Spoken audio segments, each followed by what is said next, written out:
Begin Self-Publishing episode number 80. How to unlock the magic of Twitter adverts. Interested in self-publishing but don't know where to start?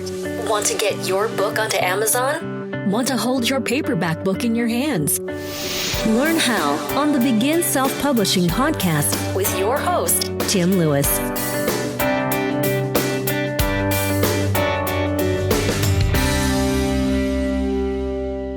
You may have noticed that this week's episode has a slightly more jazzed up title than some of my previous shows.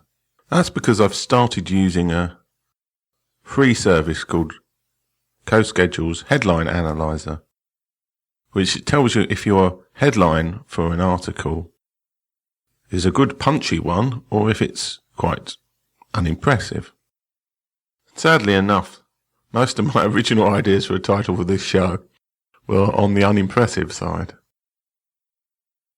I'm very keen to actually increase the amount of Google traffic for my site, as well as obviously you show listeners. So I'll keep using the CoSchedule Headline Analyzer. It's a good resource if you're writing blogs or even sometimes for advertising. Anyway, on to today's show. I told you some time ago that I've been experimenting with Twitter adverts, and I was a little bit loath to come back and tell you the results of them because I've not had huge success with them. I've had mild success in terms of advertising the podcast.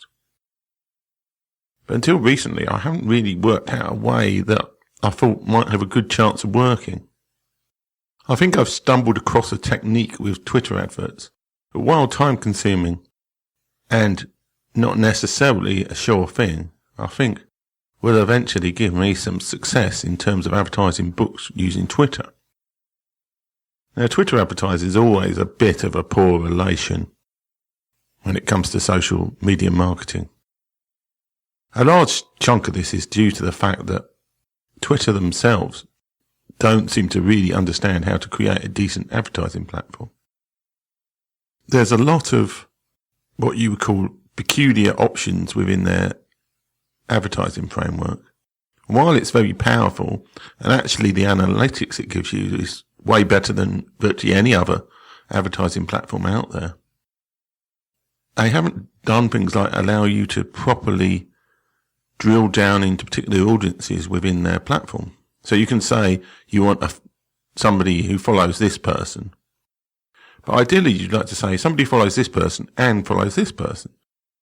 But there isn't an easy way to do that within the Twitter adverts. What it tends to do if you specify both those people is it will send adverts to both the followers of one person and as well as them, the followers of the other person. So you won't get the intersection. You won't get people who have followed both. You'll get people who have individually followed either one of them. So I have been experimenting. They're not especially cheap. They're slightly cheaper than Facebook adverts for a similar reach, but there's not an awful lot of difference in it.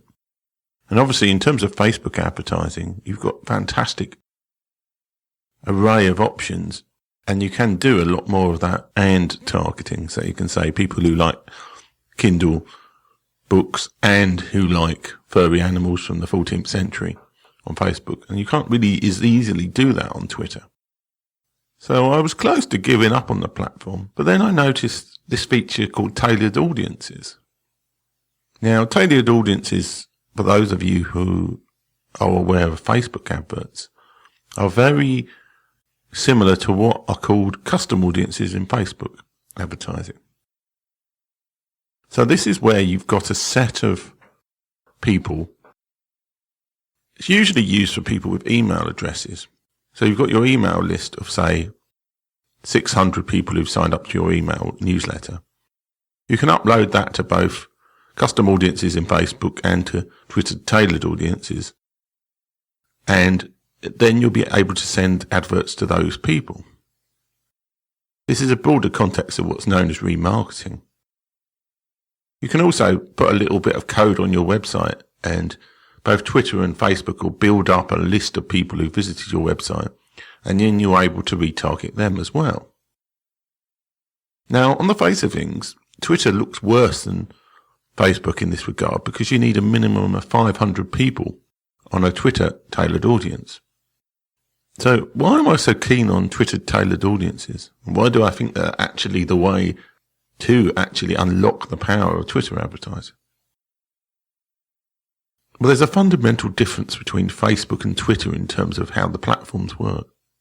Even though Facebook is going towards a much more public, unless you set your posts to be in public on Facebook, they're not necessarily available for everybody to see. And certainly things like Facebook user IDs aren't particularly easy to find out unless you happen to be following those people. On the other hand, Twitter is totally public platform. Bar using the messaging side of Twitter, every interaction on Twitter is publicly available, and you've got this huge database of information where people have talked to other people, they've gone into Twitter chats, they've said that they bought things. There's all sorts of information inside the Twitter ecosystem. And another option in terms of tailored audiences, apart from emails and the website traffic, is that you can upload a list of Twitter usernames.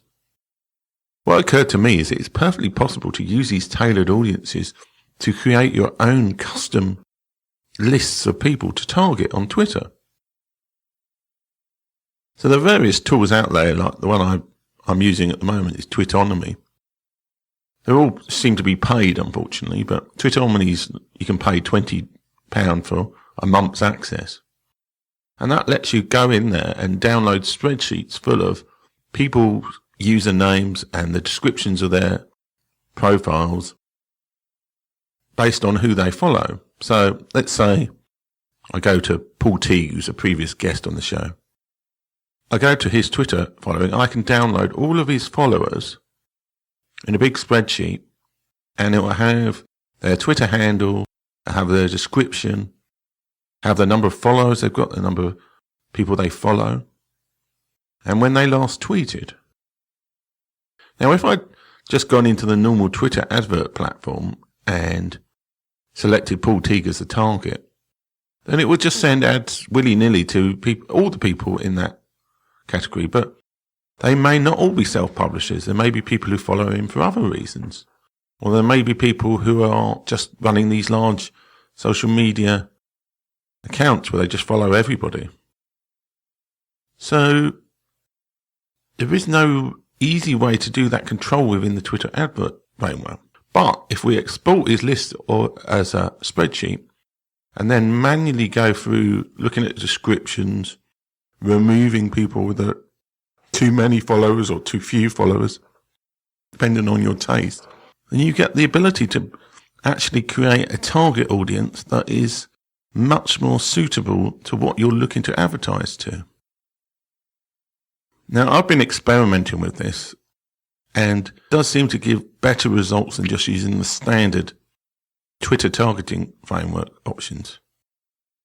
What is bizarre, though, is that if you include a tailored audience and then you add in country-specific stuff, which I would have thought would have limited it to a particular country, it seems to use that as a multiple option as well. So if I say United Kingdom and my tailored audience decides to advertise to both people in the United Kingdom and people in the tailored audience, which isn't at all what I wanted.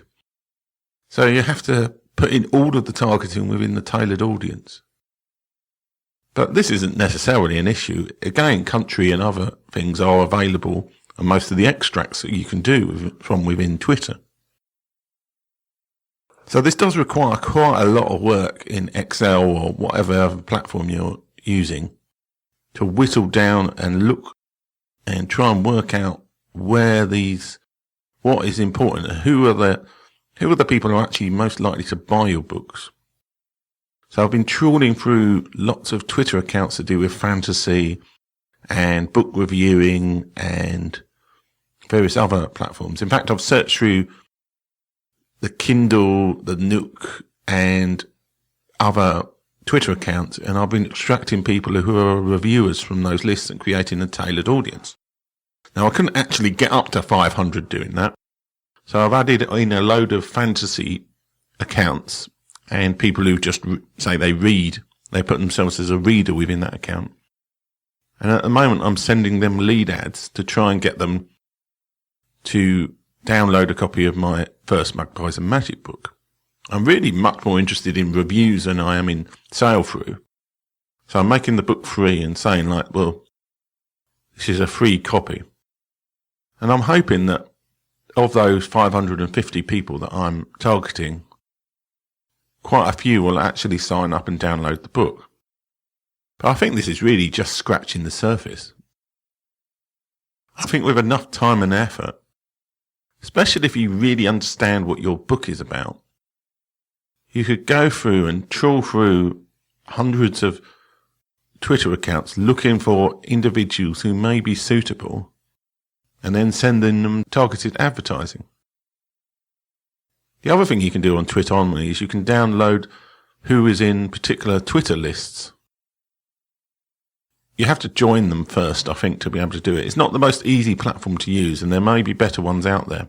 It was just the cheapest way I could find to get access to the Twitter framework in terms of downloading spreadsheets of information. I'm even tempted to write my own Twitter advertising building tool to let me do it. But you just can't do this sort of thing on Facebook because Facebook is much more closed ecosystem. This is where Twitter's totally expansive open nature is its greatest advantage. Now, I have worried that I was actually infringing on Twitter terms and services doing this. But it doesn't, from my reading of it, it doesn't appear to be the case. Especially as, unlike in Facebook, where there's a whole stipulation about how to use custom audiences and you should get some sort of permission from the people doing it. On tailored audiences, it appears that it works the other way around in that people can opt out of appearing on them within the Twitter framework themselves. So when you upload a list of 500 odd people, it's possible that it might not actually match everybody because some of those people have opted out of the advertising framework. I have no idea how you do that, by the way, but I think there is a way to opt yourself out in terms of being sent targeted adverts. So the first time I tried to upload my book reviewers list, I had about 505 people, and then it takes hours and hours to process the list. I don't know what Twitter's doing, but it's going through, and then it said the audience is too small, and it's like, well, it isn't too small. But I've added in another about 50 people, and finally it's gone through, and I've been able to create my ad. So if you're going to do this approach, I'd look to try and create at least audience of about 600 people, just so that if anybody is opted out for some reason, they're not going to put you below the amount that you need. You upload an audience using the audiences feature in the Twitter advertising framework, and it takes about 4 or 5 hours to actually tell you whether you process the list. It claims it's going to email you, but it's never ever emailed me anything about tailored audiences. So you just go back and check, and it will either say audience too small, which means you basically got to delete the audience and start again, or it will say audience ready. And then when the audience is ready, you can select it from within the Twitter advertising framework. Now, I've not gone over how to use Twitter adverts because I gave that in a talk that I did to the Alliance of Independent Authors Fringe meeting, which I'll put in the show notes for this on the beginselfpublishing.com website. I do an actual video presentation there where I talk about Twitter cards and also Twitter advertising. If you watch that, you can see that I had only been running Twitter adverts for about a week beforehand. So there was a certain amount of, I don't really know what this does, but this is kind of what you do sort of thing. It's still an element of that. It's a very powerful framework in many ways, the Twitter advertising framework. It's all a bit up in the air. And there's certainly buttons you press and things disappear. It's like there's the option to build flexible audiences in Twitter, but you click that button and then it just takes you to a page not found option. And I really do wish that Twitter would spend more time on what must be their biggest money providing source of advertising, and actually get their framework right. You think that Twitter themselves would have incorporated something like this user specification thing within their own advertising platform. But as I say, you can create your own custom tailored list of Twitter IDs to advertise to using the tailored audiences. And while it's quite a lot of work trawling through spreadsheets and that kind of thing to actually do this, it gives you a level of control that is fantastic in terms of targeting and picking out people to target adverts to, which isn't available anywhere else, as far as I'm aware. So anyway, that's how I think you unlock the magic of Twitter adverts. Obviously, I'm still in the early stages of actually using this technique myself.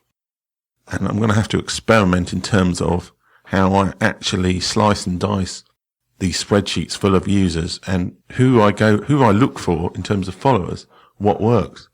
I've still got to work that out myself. But I think this is the way to start using Twitter adverts.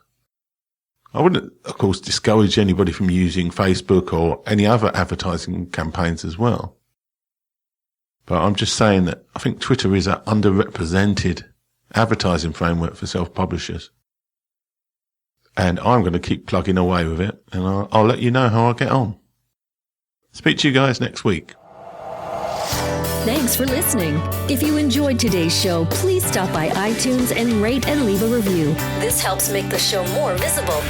For free resources, show notes, and other helpful content, join the community at beginselfpublishing.com.